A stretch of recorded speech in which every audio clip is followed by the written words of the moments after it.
Welcome everyone. आज के lecture में हम लोग अपना डेटाबेस मैनेजमेंट सिस्टम ये सब्जेक्ट का very first unit that is introduction to database system topic start करने जा रहे हैं। ये वाला जो आपका यूनिट है ये तीन सब मॉड्यूल्स में डिवाइडेड है।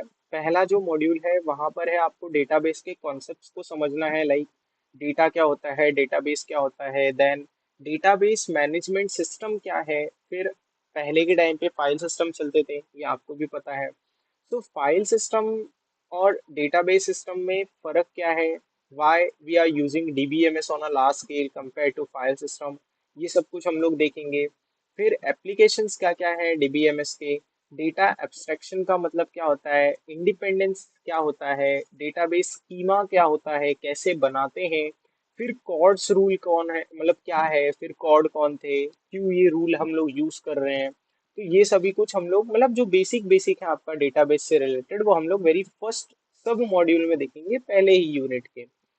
फिर जो सेकंड सब मॉड्यूल है आपका फर्स्ट यूनिट का वो है आपका कि आर्किटेक्चर कैसा है, यानी कि जो आपका डेटाबेस मैनेजमेंट सिस्टम है वो बना कैसा है। टू टायर आर्किटेक्चर क्या होता है, थ्री टायर आर्किटेक्चर क्या होता है, क्लाइंट किसको बोलते हैं, सर्वर किसको बोलते हैं, ये सब कुछ हम लोग सेकंड वाले सब मॉड्यूल में देखेंगे। इसके बाद जो हम लोग देखने वाले हैं that is our data models. हम डेटा मॉडल्स देखेंगे कि हायरार्कियल, नेटवर्क और रिलेशनल डेटा मॉडल्स, और ये भी देखेंगे like which data model we use the most. ठीक है। सिमिलरली ऊपर वाले में भी टू टायर और थ्री टायर में फर्क क्या है ये हम लोग देखेंगे। तो let me just change it, just a sec, come to pen.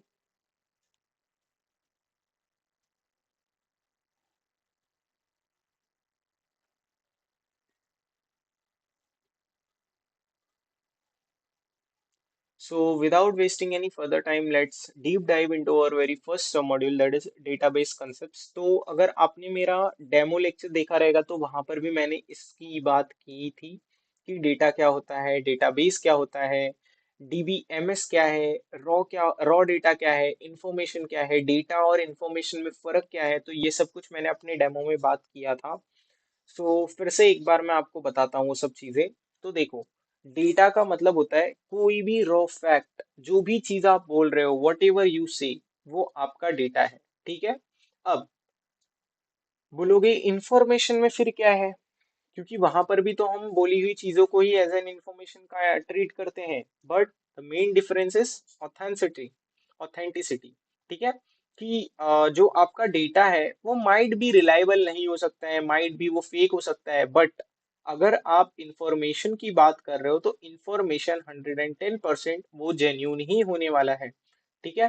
तो देखो वही मैंने यहाँ पर लिखा है कि आपका जो डेटा है मतलब वो रॉ होता है, अनऑर्गेनाइज्ड होता है, फिगर्स, फिगर्स यानी हम एक लमसम वैल्यू बोलते हैं ना, यानी कि अप्रोक्सीमेटली इतना नहीं इतना अमाउंट होगा। तो जब ऐसे हम बात कर रहे हैं तो at that time we are talking about data, not information.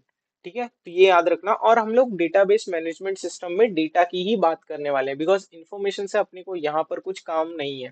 जब आप डेटा एनालिटिक्स पढ़ते हो तो वहां पर आपको इंफॉर्मेशन की जरूरत पड़ती है, उसको भी हम डेटा ही बोलते हैं, but that data is like authentic, genuine है, रिलायबल है, उसकी जो प्रॉपर्टीज है उनमें ये वर्ड्स आप पढ़ेंगे। ठीक है। तो देखो, ऑब्जर्वेशंस हो सकते हैं जिसको, जो कि मैंने बोला उसका कुछ मीनिंग नहीं रहेगा खुद में, बट फिर भी it is considered as a data. इसका एग्जाम्पल जैसे 101, it's a number but still it is a data. It's a name Rahul but still it's a data. तो आई होप आपको डेटा समझ में आ रहेगा, जो भी याद आप चीज बोल रहे हैं वो डेटा है, बस इतना सा बात आप याद रखो। फिर नेक्स्ट आता है डेटाबेस क्या होता है। तो एक ऐसा प्लेस जहां पर आप डेटा को रख रहे हो उसको बोला जाता है डेटाबेस। अब डेटाबेस आपका एक सिस्टमेटिक, लॉजिकली ऑर्गेनाइज्ड कलेक्शन है। इसका क्या मतलब हुआ, आप खुद का घर देखिए, आप जहां पर रहते हैं वहां पर जो आपकी चीजें हैं आप उसको बिखार के तो नहीं रखते हो, मीन्स ऐसे ही कहीं पर भी पड़े तो रहने नहीं देते हो, है ना। आप उसको अच्छे से फोल्ड वगैरह करके अच्छी जगह पर रखते हो जहां पर उसका प्रॉपर पोजीशन है। सिमिलरली जो हम यहाँ पर डेटाबेस में डेटा रखते हैं ना, उसको भी हम लोग ऐसे ही नहीं रख देते हैं।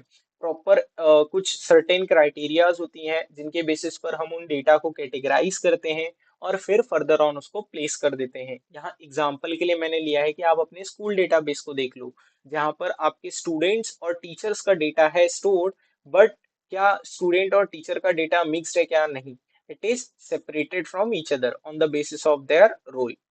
टीचर का काम है पढ़ना और स्टूडेंट का काम है पढ़ाना, तो ये बेसिस पर हम उस डेटाबेस को क्या कर सकते हैं? सेपरेट कर सकते हैं। फिर next is like database management system क्या है? अब समझो कि आप ऐसे समझ के चलो, आपके घर पे आपने सामान तो रख दिए, बट आपको लाइक कोई आया और आपसे पूछा आपने ये सामान कहाँ रखा था, तो कोई ना कोई तो रहना चाहिए ना जिसको वो पता हो कि हाँ ये चीज कहाँ पर है। तो वही सेम काम आपके डेटाबेस के साथ भी करना होता है। डेटाबेस सिंपली क्या है? एक जगह जहाँ पर आपने डेटा को रख दिया।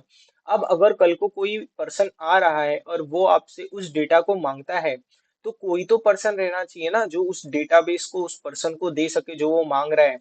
सो वही आपका जो देने वाला काम है, वही कौन करता है? आपका डेटाबेस मैनेजमेंट सिस्टम करता है। ठीक है, तो डेटाबेस मैनेजमेंट सिस्टम क्या है? एक आपका सॉफ्टवेयर है जिसका हम यूज करते हैं CRUD ऑपरेशंस के लिए। CRUD ऑपरेशंस क्या होते हैं वो आप फर्दर ऑन लेक्चर्स में पढ़ोगे, समझोगे।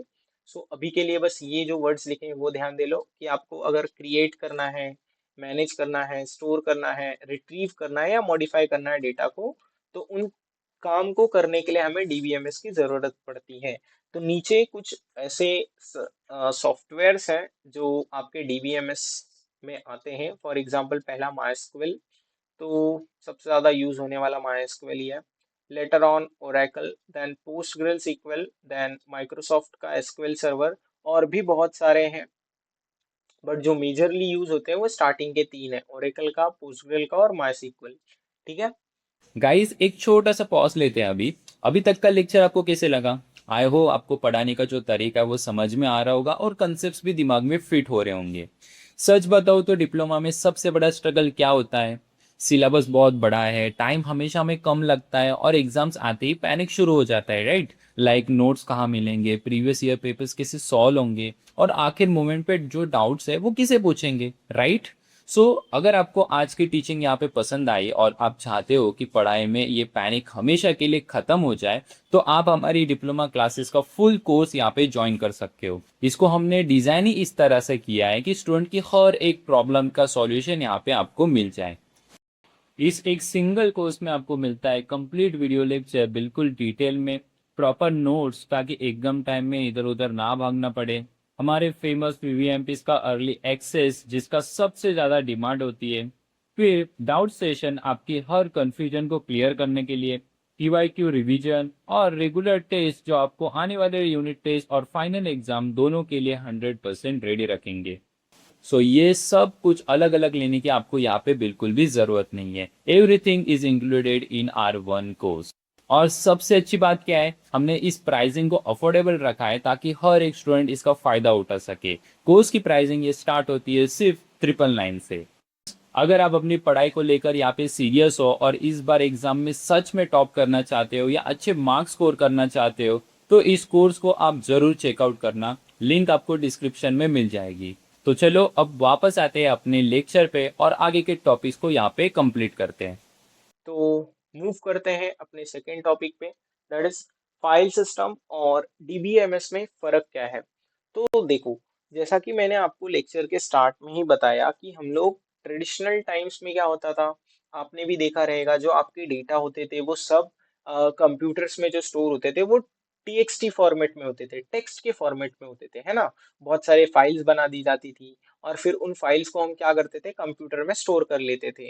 बट उससे होता क्या था, कई बार अगर जैसे कोई इंपॉर्टेंट फाइल है और लाइक वो अगर उसमें कुछ भी चेंजेस हो गया तो वो बहुत ज्यादा नुकसान हो जाएगा, है ना।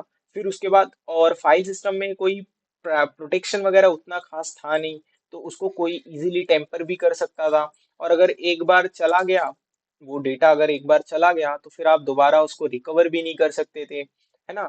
तो इन्हीं सब कारणों की वजह से, इन्हीं सब रीजंस की वजह से हमें डीबीएमएस की नीड और ज्यादा पड़ने लगी। बिकॉज डीबीएमएस में वो सभी फीचर्स आपको प्रोवाइड किए जाते थे जो कि फाइल सिस्टम लैक कर रहा था। जैसे देखो, जो सबसे पहला है वो है डेटा रिडंडेंसी।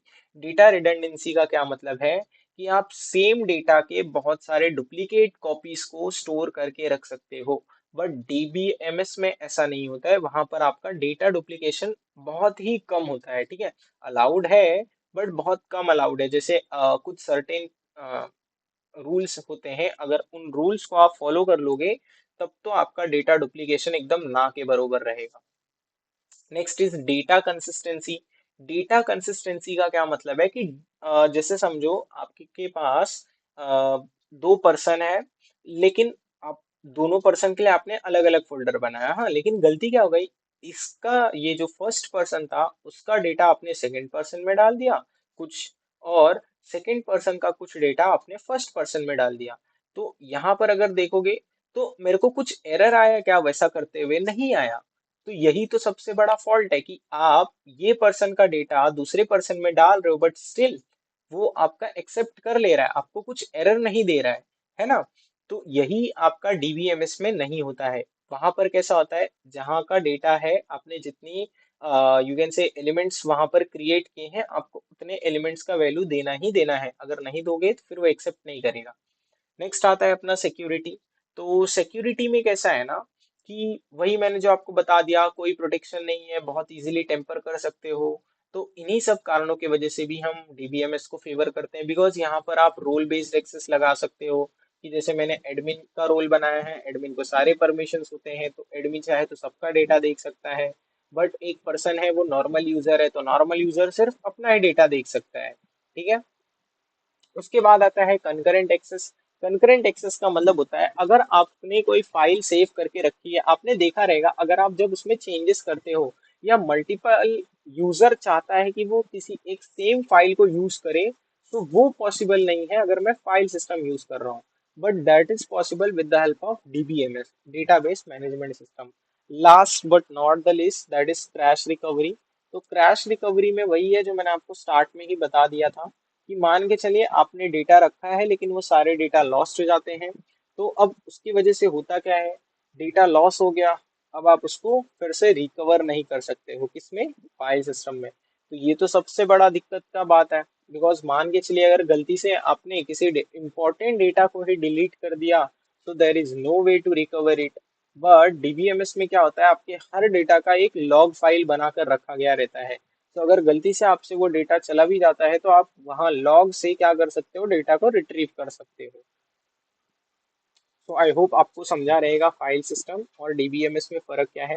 पेपर में ये बहुत ही ज्यादा पूछे जाने वाला क्वेश्चन है, तो प्लीज इसको अच्छे से ध्यान देना।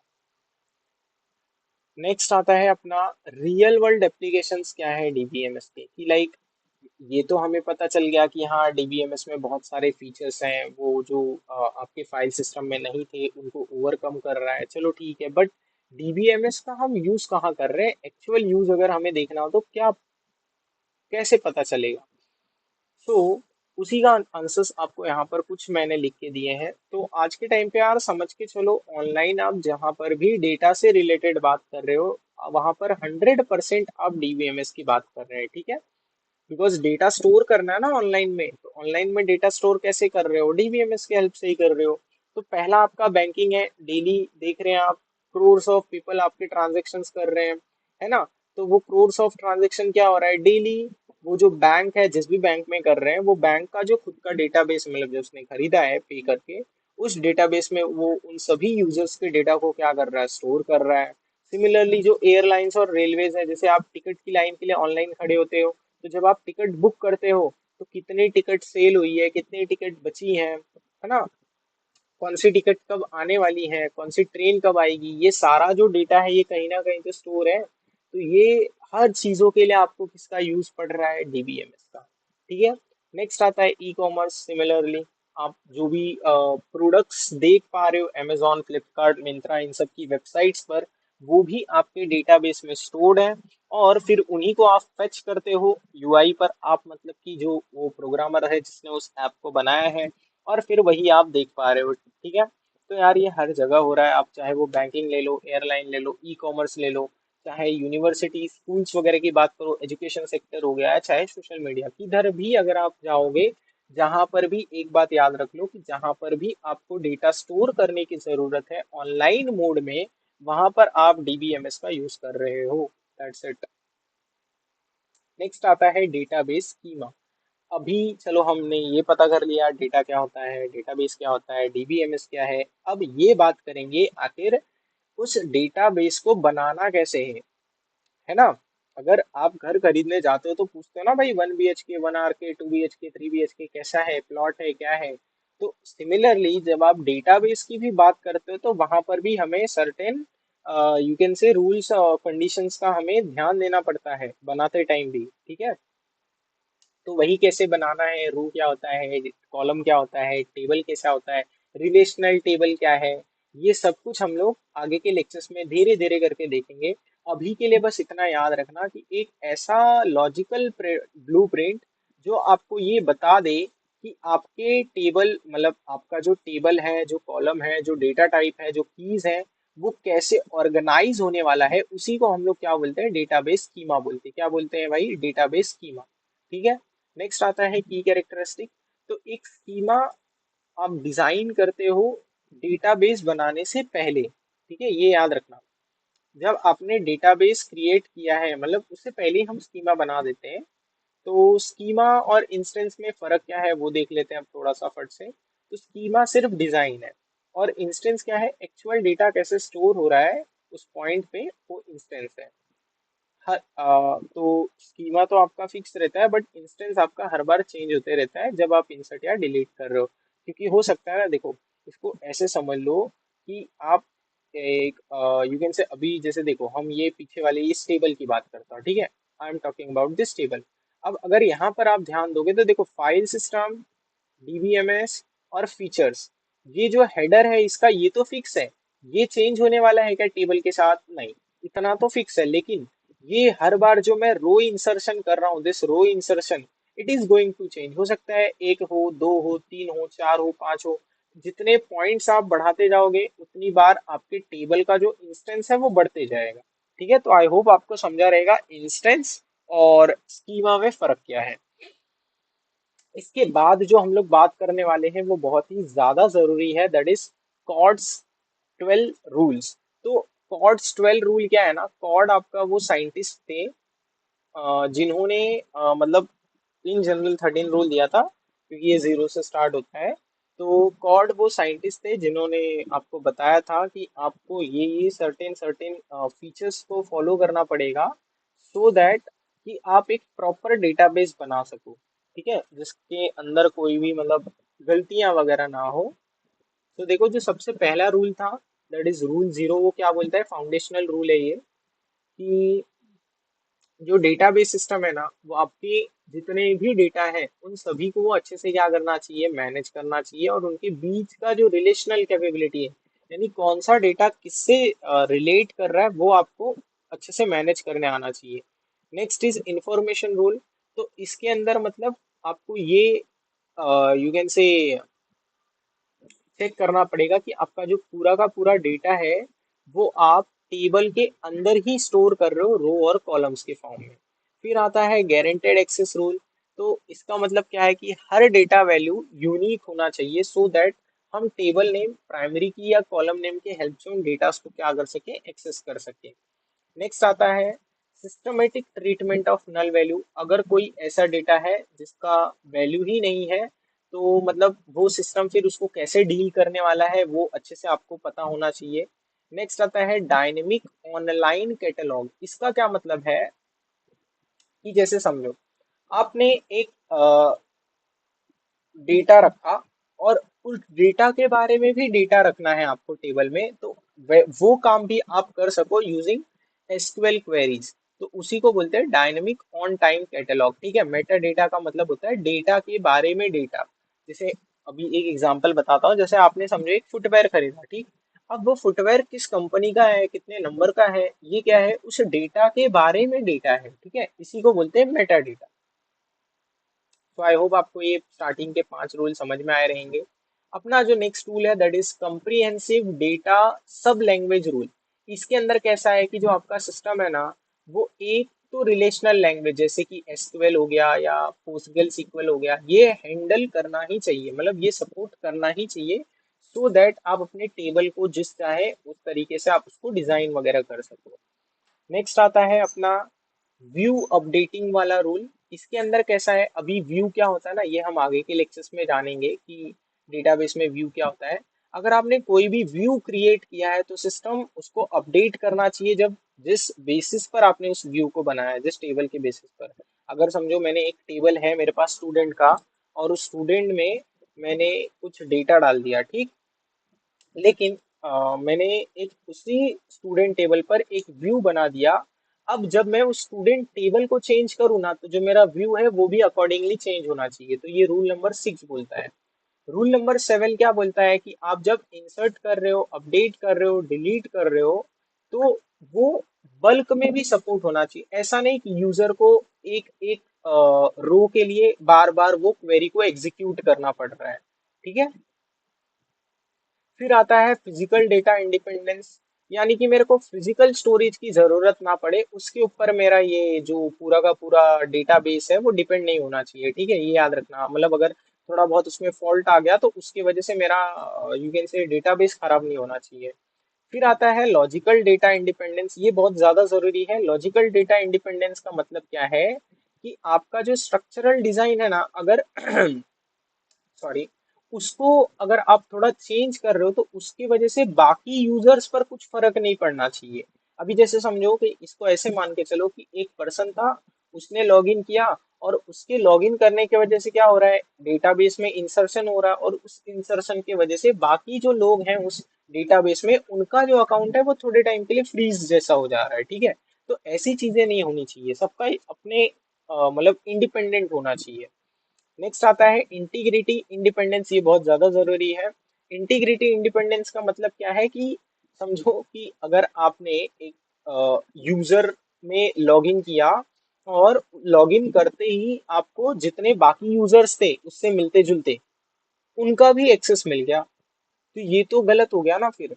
अगर समझो इतना इजीली अगर आप एक किसी भी यूजर के अकाउंट को एक्सेस कर ले रहे हो, और ये गलती एसक्यूएल डेवलपर की ही है, तो इसके वजह से क्या होगा, आपका जो पूरा का पूरा डेटा है वो लीक हो सकता है। कोई भी कल को साइबर हैकर आएगा और वो आपके पे एसक्यूएल इंजेक्शन कर देगा, जिस वजह से आपका जो पूरा डेटाबेस है वो लीक हो जाएगा। तो इसीलिए इंटीग्रिटी आपकी डेटाबेस की बहुत अच्छी होनी चाहिए। नेक्स्ट आता है डिस्ट्रीब्यूशन इंडिपेंडेंस। तो जो आप डेटा को डिस्ट्रीब्यूट कर रहे हो वो किसी भी फिजिकल सर्वर या जोग्राफिकल लोकेशन पर डिपेंड नहीं होनी चाहिए। नहीं तो कल को पता चला कि समझो आपका जो डेटाबेस था वो ऐसी जगह था जहां पर बहुत ज्यादा ही स्टॉर्म वगैरह आते रहते हैं, तो उसकी वजह से आपका डेटाबेस थोड़ा उसमें प्रॉब्लम आ गया, और फिर उस वजह से क्या होगा, जितने यूजर्स का डेटा उस डेटाबेस में होगा उन सभी को दिक्कत आएगा। तो ये अपना डिस्ट्रीब्यूशन इंडिपेंडेंस में कि आप ऐसी जगह को सिलेक्ट करो जहां पर ऐसी दिक्कतें आपको ना आए। फिर नेक्स्ट आता है अपना non subversion rule. Non subversion rule क्या है कि आप बाईपास ना कर सको चीटिंग वगैरह।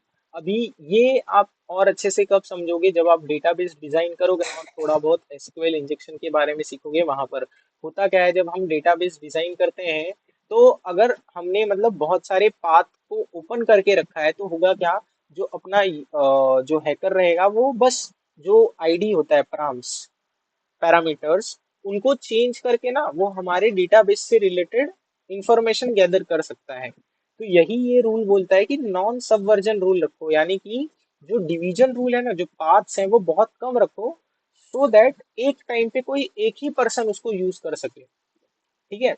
तो ये थे आपके टोटल 12 रूल कॉर्ड्स के। तो आज के लिए हम लोग इतना ही देखेंगे।